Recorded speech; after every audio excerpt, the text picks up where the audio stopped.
താൻ മുൻകൂട്ടി ചെയ്തു വെച്ചതും പിന്നോട്ട് മാറ്റിവെച്ചതും എന്താണെന്ന് അറിയുന്നതാണ്.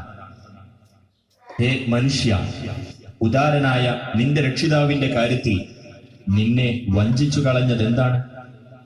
നിന്നെ സൃഷ്ടിക്കുകയും നിന്നെ സംവിധാനിക്കുകയും നിന്നെ ശരിയായ അവസ്ഥയിലാക്കുകയും ചെയ്തവനത്രേ അവൻ.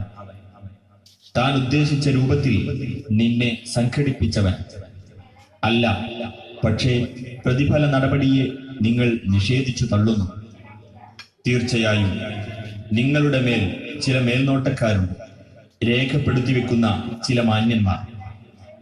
നിങ്ങൾ പ്രവർത്തിക്കുന്നത് അവർ അറിയുന്നു. തീർച്ചയായും സുഹൃതവാന്മാർ സുഖാനുഭവത്തിൽ തന്നെയായിരിക്കും. തീർച്ചയായും ദുർമാർഗികൾ ജ്വലിക്കുന്ന നരകാഗ്നിയിൽ തന്നെയായിരിക്കും. പ്രതിഫലത്തിന്റെ നാളിൽ അവരതിൽ